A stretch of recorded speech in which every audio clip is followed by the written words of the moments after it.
ಮಕ್ಕಳೇ, ಈ ದಿನ ನಾವು ಭೂಮಿಯ ಲಕ್ಷಣಗಳ ಬಗ್ಗೆ ತಿಳಿದುಕೊಳ್ಳೋಣ. ಭೂಮಿಯ ಮೇಲೆ ಅನೇಕ ಲಕ್ಷಣಗಳು ಕಂಡುಬರುತ್ತವೆ. ಅವುಗಳೆಂದರೆ ಬೆಟ್ಟ ಗುಡ್ಡಗಳು. ಇವು ಭೂಕಂಪ ಆದಾಗ ಹುಟ್ಟಿದ ಕಲ್ಲಿನ ರಾಶಿಗಳು ಆಗಿವೆ. ಇವು ಎತ್ತರದ ದೊಡ್ಡ ಕಲ್ಲುಗಳಿಂದ ಕೂಡಿವೆ.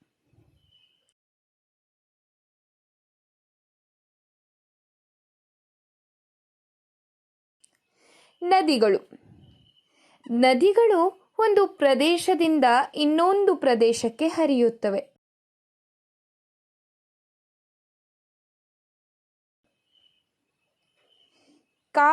ಅರಣ್ಯಗಳು. ಕಾಡು ಅಥವಾ ಅರಣ್ಯದಲ್ಲಿ ತುಂಬ ಮರಗಳು, ಪ್ರಾಣಿಗಳು, ವನಮೂಲಿಕೆಗಳು.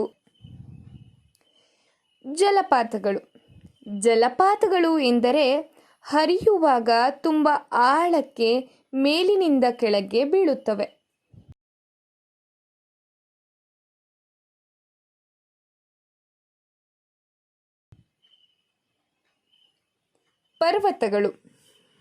ಪರ್ವತಗಳು ಅತಿ ಎತ್ತರವಾಗಿ ಇರುತ್ತವೆ.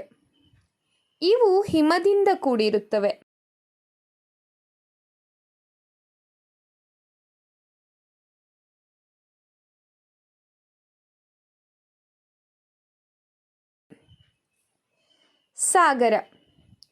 ಸಾಗರಗಳು ಅತಿ ವಿಶಾಲವಾಗಿದ್ದು ಕಣ್ಣು ಹಾಯಿಸಿದಷ್ಟು ನೀರು ಕಂಡು ಬರುತ್ತವೆ.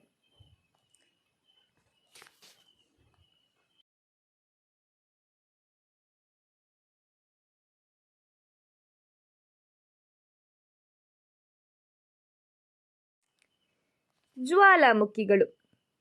ಭೂಗರ್ಭದಲ್ಲಿನ ಕುದಿಯುವ ದ್ರವರೂಪದಲ್ಲಿನ ಕಲ್ಲುಗಳು, ಬೂದಿ ಮತ್ತು ಇತರ ಅನಿಲಗಳು ಭೂಮಿಯ ಮೇಲ್ಮೈಯಲ್ಲಿರುವ ಬಿರುಕಿನ ಮೂಲಕ ಹೊರಗೆ ಚಿಮ್ಮುವುದನ್ನು ಜ್ವಾಲಾಮುಖಿ ಅನ್ನುತ್ತೇವೆ.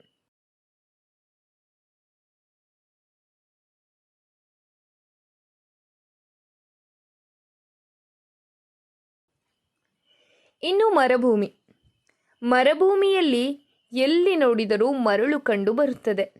ಇಲ್ಲಿ ಬಿಸಿಲು ಹೆಚ್ಚಾಗಿದ್ದು ವಿರಳವಾದ ಸಸ್ಯವರ್ಗವನ್ನು ಹೊಂದಿರುತ್ತದೆ.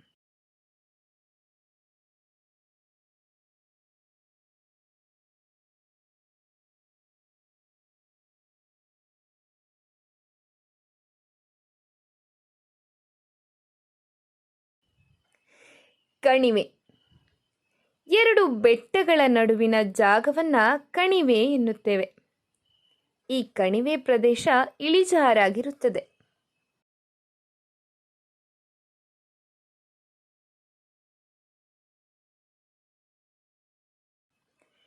ದ್ವೀಪಗಳು. ಸುತ್ತಲೂ ನೀರಿನಿಂದ ಕೂಡಿದ ಭೂಭಾಗಕ್ಕೆ ನಾವು ದ್ವೀಪ ಎನ್ನುತ್ತೇವೆ. ಬಯಲು ಸೀಮೆ. ಭೂಮಿಯ ಮೇಲೆ ಸಮತಟ್ಟಾದ ಪ್ರದೇಶವೇ ಬಯಲು ಸೀಮೆ.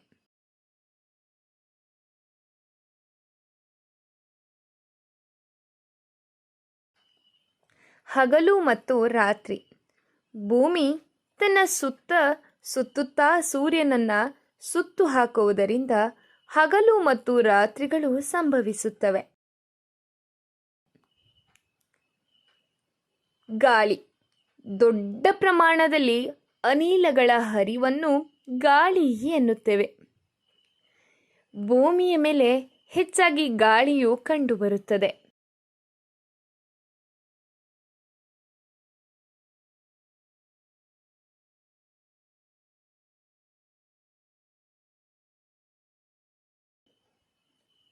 ಕಾಲಗಳು. ಬೇಸಿಗೆಗಾಲ, ಮಳೆಗಾಲ, ಚಳಿಗಾಲ. ಮಕ್ಕಳೇ, ಇಂದು ನೀವು ಭೂಮಿಯ ಲಕ್ಷಣಗಳ ಬಗ್ಗೆ ತಿಳಿದುಕೊಂಡಿದ್ದೀರಿ. ನಿಮ್ಮ ಪರಿಸರದಲ್ಲಿ ಆಗುವ ಇಂತಹ ಅನೇಕ ಬದಲಾವಣೆಗಳನ್ನು ಗಮನಿಸಿ ತರಗತಿಯಲ್ಲಿ ಸಹಪಾಠಿಗಳು ಮತ್ತು ಶಿಕ್ಷಕರೊಂದಿಗೆ ಹಂಚಿಕೊಳ್ಳಿರಿ. ಎಲ್ಲರೂ ಹೀಗೆ ಮಾಡ್ತೀರಾ ಅಲ್ವಾ ಪ್ರೀತಿಯ ಪುಟಾಣಿಗಳ?